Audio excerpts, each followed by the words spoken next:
Well, hello, boys and girls. It's Tommy Ellison. It's live at 5. It's Senior Moments on a Sunday afternoon. And I got what I hope is going to be a good show for you today. It's a little out of the norm, and I guess in some ways it directly aligns with my idea about what Senior Moments is all about. You know, it's the kind of thing where you can remember 15, 50, 60 years ago, things crystal clear, and yet you don't remember where you left your keys or, you know, what you had for breakfast this morning. So anyway, with that said, Alabama's out. My bracket is busted. You know, it's March Madness time for those of you who don't follow collegiate basketball. And, well, you know, with all that said, I hate it for Alabama, but I'm got to go back to the team that I've really, I guess, followed since 1997. And it's not just because they win. It's because, well, to be honest with you, it's a team that I helped build the floor that they play on. So stay tuned for Senior Moments. Let's go.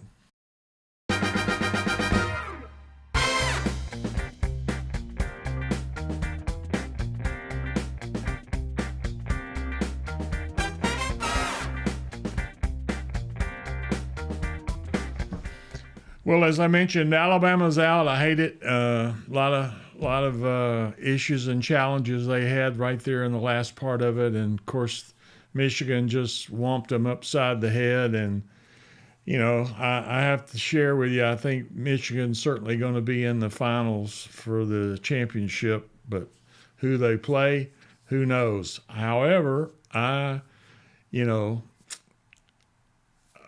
became a part of a construction project, let's call it that, and so a team that I've always loved, and especially since 1997. So it's just something that I just have gravitated towards, and even my oldest daughter is a Duke fan, and you know, Alabama, they made a strong run into the Sweet 16. But March Madness rolls on, but they're out. So now I'm doing what a lot of folks probably do at this time of year. They get their bracket back out. They say who's in it. And then they all of a sudden decide they're going to switch jerseys for a while, at least through basketball season.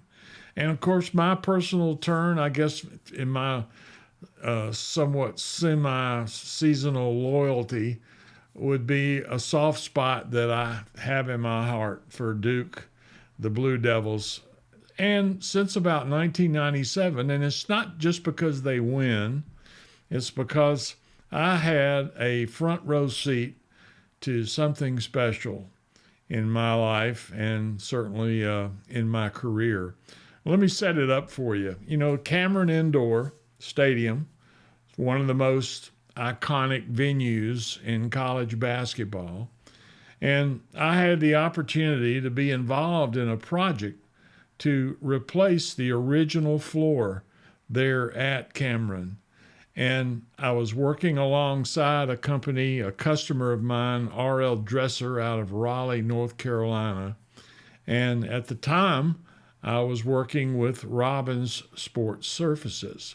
And here's the backstory, I guess, on this. I was a regional manager at Robbins, and so R.L. Dresser was one of my customers, and they called me one day and said, "We'd love to have you come up here and help us. We're about to do a presentation to Duke University to replace their floor."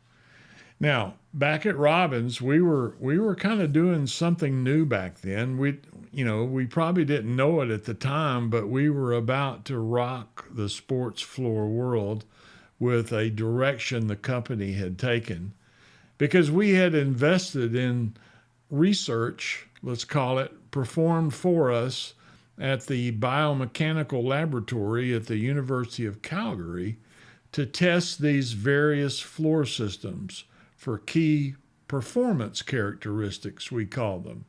Things like shock absorption. How much energy does the floor absorb as opposed to passing it back to the body to deal with.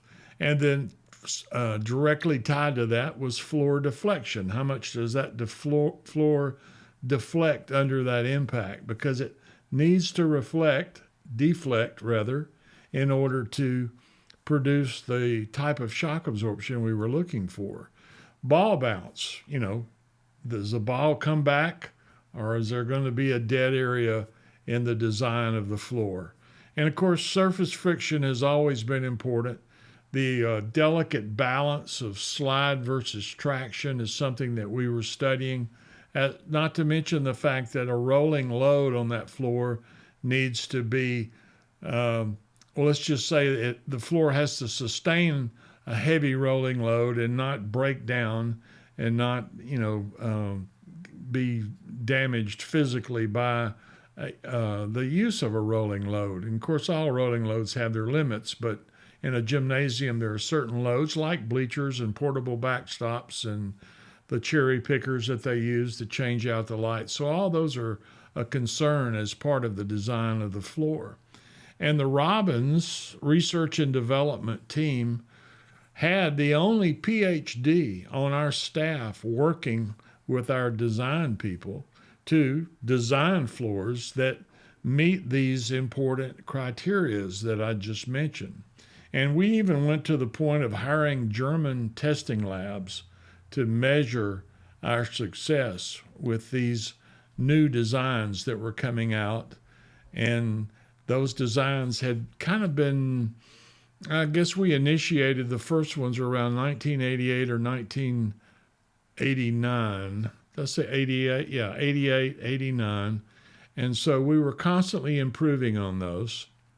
And during this same time frame, Jay Seals, who was a kind of a pioneer in our industry, who was our VP of sales, and I were building one of the industry's first websites focusing on the biomechanics of sports floors. And our mantra was, it's not just a wood floor, it's a piece of equipment in the gym designed to give the athlete a true advantage for his career. So it's not just wood, but it's how the floor performs for the athlete. The shock absorption, the energy return, the player safety. And we had a fabulous project in place to kind of be our testing grounds. And it would also be one that would influence the entire industry if we were successful. It was the 6-time world champion Chicago Bulls of the NBA. They had placed the floor that we wanted to show Duke in their training facility. And of course, they loved it because it was a Robbins floor. So here's where this story was going. When I went up to Raleigh, and then we all traveled over to Durham to see the coaches and the athletic director and some of the associate athletic directors and talk about replacing the floor at Cameron Indoor, a facility. If you don't know Cameron, go to Wikipedia. There's a lot of research on it. I think it was actually, the building was built around 1940. And anyway, when we walked into that meeting, it was a beautiful thing because the coaches and the athletic directors, they were sitting there at the meeting table with us, had a concern. And the concern they had was that the existing floor was too hard, and they were starting to see injuries and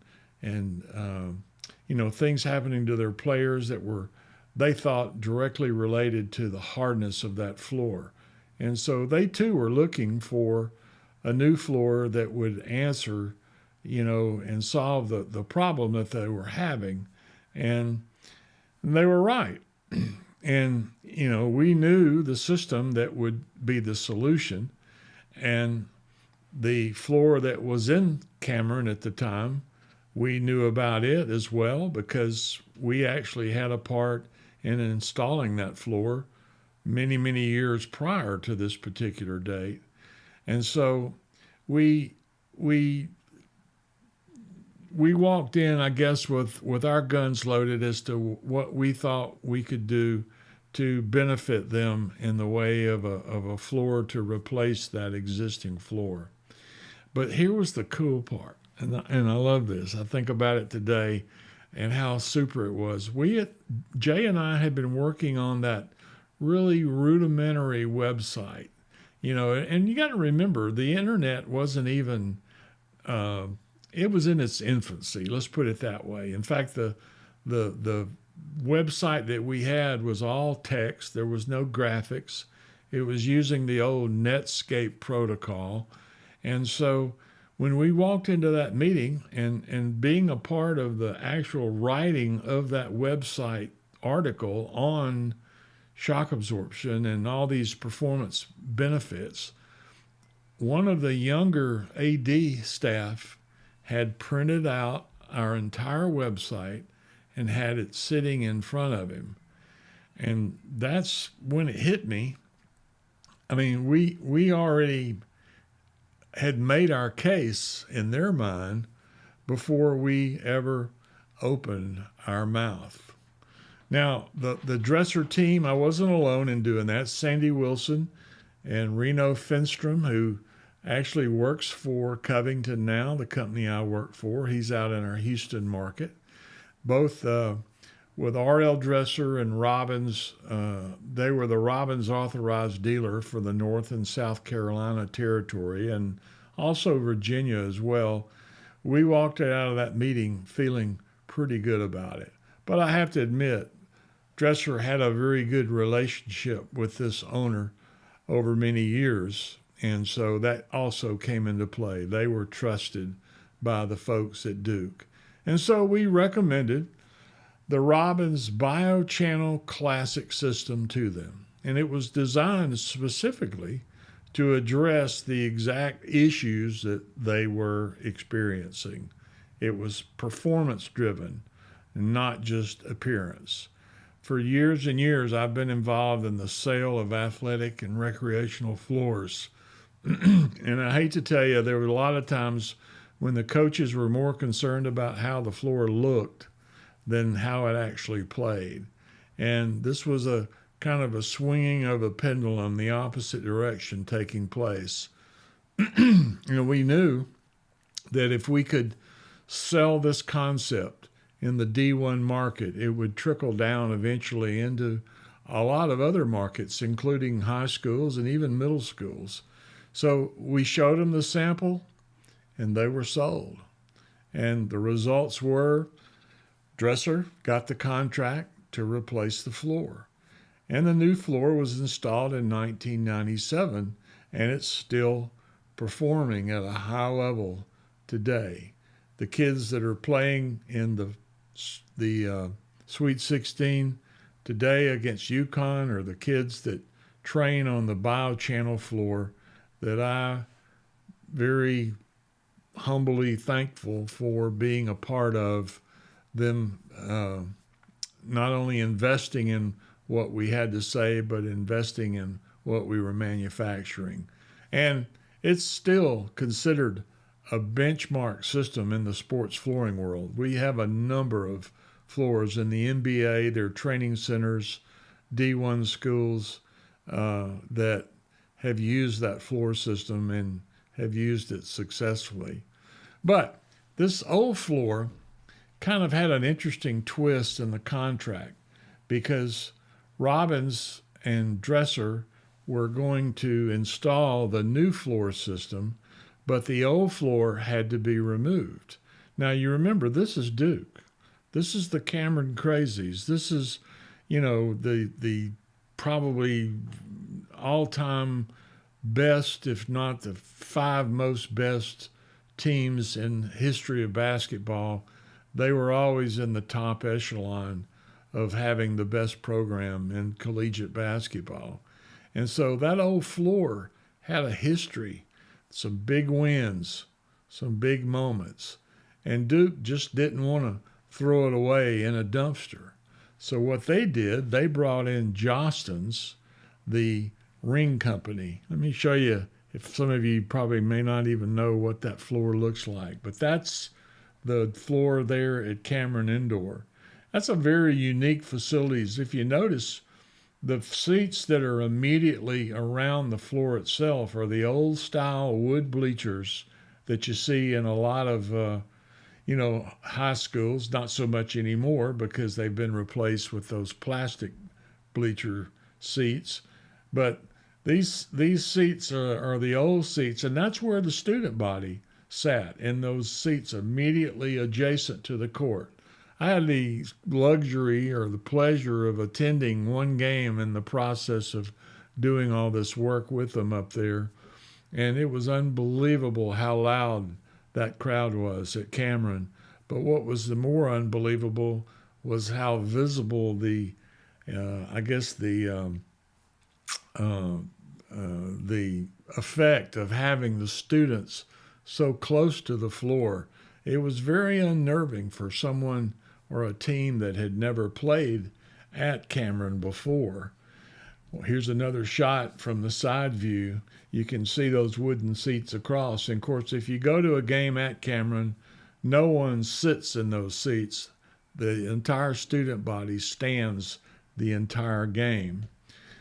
Another shot. This is the floor as it exists today. It's now called the Coach K Court, after Coach K there at Duke, who was the coach when all this was going on that I'm telling you about. So what I wanted to share with you was the floor had a history. So what they did, they brought in Jostens, the ring company that does award programs and all manner of school awards. And the detail, or rather the contract requirements, said that every piece of that old floor had to be saved. And it was containerized and shipped to a warehouse, and nothing was to be left behind. I mean, they even took the sawdust that was generated in the course of cutting up the floor and packing it up, and they saved this. I don't know what they did with the sawdust. I have no clue what they could have done with it, but that was all part of the contract. And there were actual guards standing in the door to keep people from wandering into the gym to take a piece of that old floor. And so what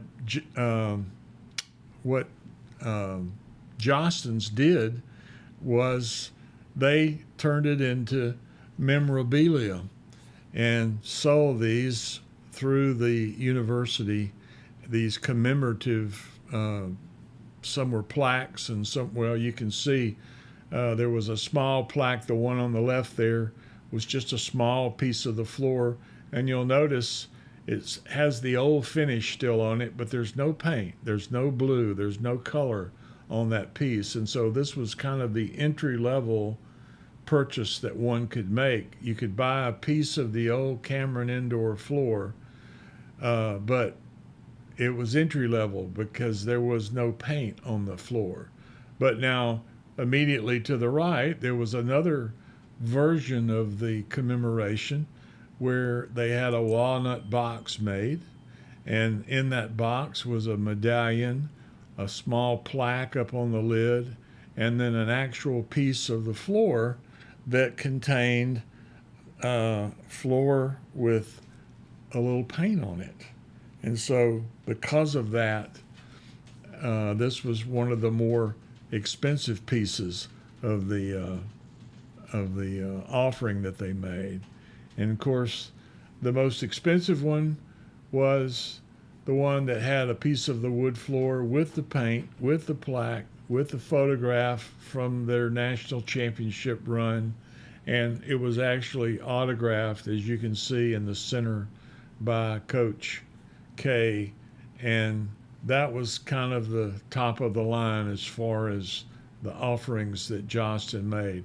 And they sold a ton of these things and made good use of that old floor, unbelievably so. I have one more shot here for you. This is my buddy Reno from out in Texas now, but when he was with R.L. Dresser, he was very much involved with the production on the job site. And this is Reno as he was taking out the old floor, and you can see how they're stacking and cutting and measuring and trying to put the old pieces on pallets in order to take them into storage.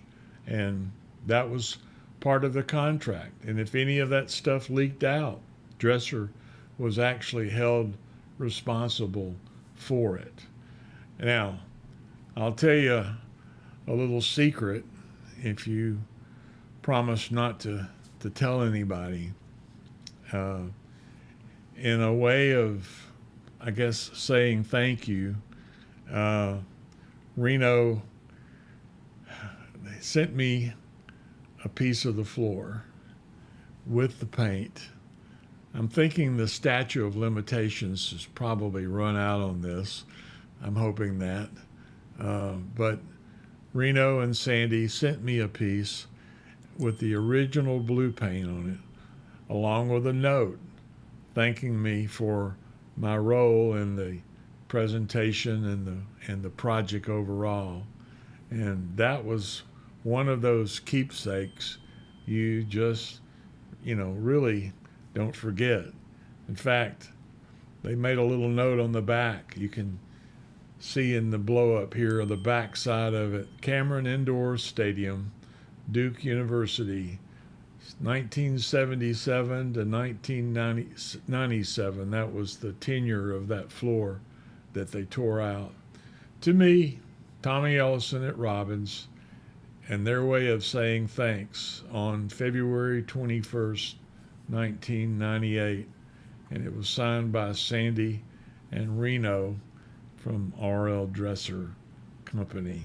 So, with all that said, it was a beautiful moment in my life, and that project actually led to more work. They installed the floor at the Duke Center for Athletic Excellence, which was a separate training facility for the men and women's basketball program there at Duke, to kind of take the pressure off of the main floor. And it was a training facility, like I said, and the Dresser Company got the contract to install that floor as well. And that building, the Center for Athletic Excellence, actually serves as a museum for Duke basketball. So anyway, it's funny, how March Madness kind of brings all this back for me. One team gets knocked out and suddenly you're reminded of where your roots really are. And for me, Duke wasn't just a team, it was a story, a storied event, I guess you would say, that I got to be a part of. And well, that was my story and my senior moment. Had a few folks here tuning in, watching. I see Susan Holloway. She's one of our new listeners. Susan, thank you for your diligence in coming in with us live. I hope you enjoy the podcast, and tell your friends about us if you would, and make sure that you're back again with us at live at 5 for Senior Moments. This is episode 49, and I'm beginning to ask myself, Tommy, how many stories can you tell? I'm running out of stories. I have a few more, but I got a few special ones coming up that I think you'll enjoy, and I hope will appreciate them if you have a chance to watch them. And if you're not watching live, but you're watching on the replay, I really would appreciate your comments. In fact, I've left a link in the description of the video on YouTube that will share with you the URL to go to the Robbins web page, not the one I wrote for them, but the current one that has a nice presentation of the floor we did at Duke, and you can take that opportunity to kind of maybe understand a little bit more about what I'm talking about. So anyway, I'm going to leave it with you there. I really appreciate you watching. Y'all have been very kind to me through all of this, and I'm glad you're putting up with me here on a Sunday evening. So be sure and stay tuned to this guy that's about to come on. He's going to give you some great advice. He's also a good-looking guy, and I understand he's very humble. So take a listen, and we'll see you next Sunday live at 5 on Senior Moments.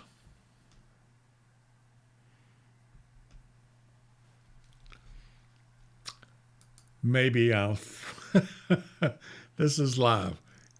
No, we can't edit that, right? All right, we'll try it again. It's not going to work. All right, we'll do it the manual way. Here we go.